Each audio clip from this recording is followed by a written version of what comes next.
Detective Ghost. Laughter and irrelevant chatter fills a small Bay Area house pervaded with turned-up college students as they all drink, smoke, and party their problems away during spring break. Students have assignments due when they go back to class, but nobody's worried about that. Nobody's worried about anything at the time. It is all about having fun times and making good memories that night. The small house filled with smoke hears nothing but music and cheers as the students compete in drinking games. It was a party that everyone will never forget until things began to get choppy. Everything that night was perfect until two hormonal sport jocks from the school shout insulting slurs at each other as they argue over the half-drunken bottle of Hennessy privilege. Both students sweating from their foreheads. One of the jocks, with facial hair not fully grown out yet, had the most anger in the situation and proceeded to make things worse. The two argued while their classmates in the room tried to break things up. The argument quickly turned into a brawl. The two men, both fused with alcohol blood level out the roof, throw fists at each other and totally destroy the house. Glasses and vases break while furniture folds in half. They even manage to destroy the new flat-screen TV. The two men fight recklessly as everyone at the party cheers them on. Suddenly, students around the fight seem to disperse in fear as the argument turned brawl suddenly turns into a standoff as one of the men pull a gun out. Everyone in the house runs in terror once they see the weapon. The crowd of panicky students trample the two men fighting as they run as fast as they can out the area of the gun. The look in the eyes of the student reflects the fear in one of the men as he now has a gun to his head. With the sleight of hand, the jock pushes the gun away from his face to discharge the shooter. The gun suddenly fires into the army of students with a loud pow, along with the smell of gun smoke. Students clear the area along with the two men involved in the altercation. It is a free-for-all as everyone at the party damages the house trying to escape. Through the rubbish of furniture stood a fellow student who was just passing by the party.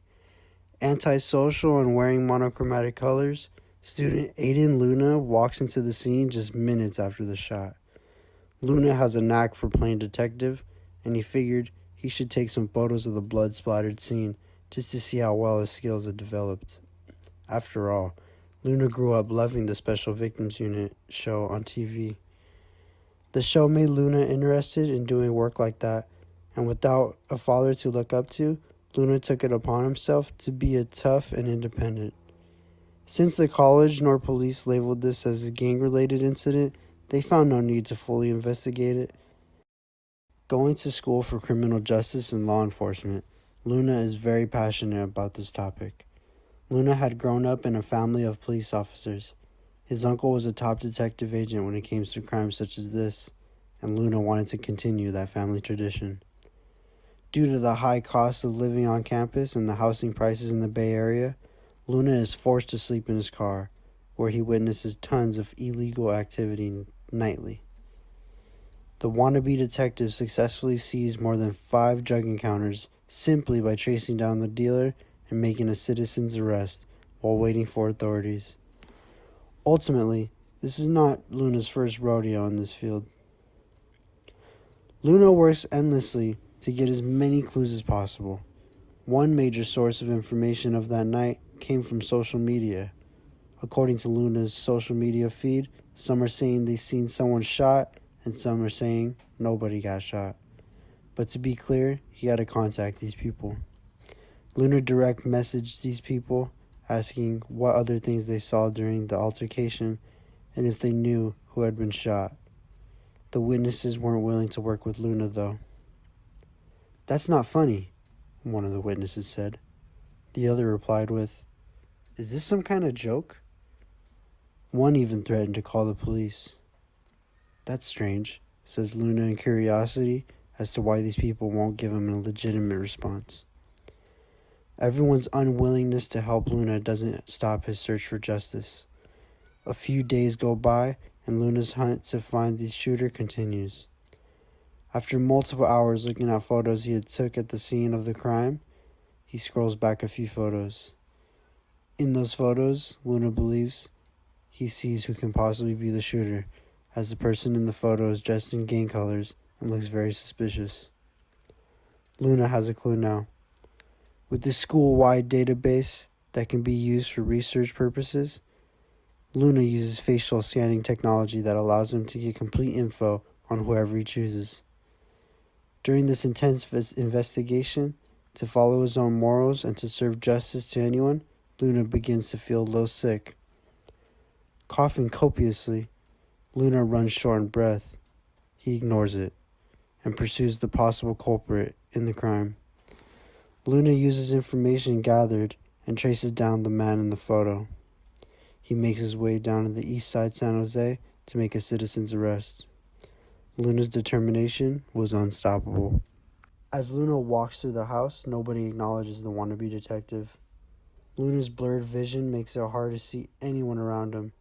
He makes his way straight to the room in the back of the house. The room is occupied with bill counters, bags, and unfinished blunts. Luna walks up to the desk in the middle of the room. On top of the desk lays a 1911 pistol. Luna then uses this pistol to refer the bullet he found in the photo. .45 caliber bullet in the photo is the only one that fits the gun in the chamber. Luna has found his culprit. A car outside the house makes a loud skirt as it pulls out the driveway. "Just missed him," said Luna, as he hacks up a drop of blood. Luna then questions his own health at the time.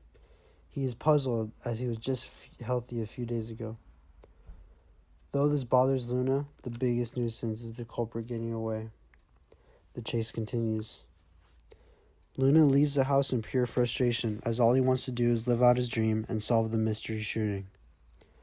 Luna becomes pale, coughs up more blood, and begins to be weak.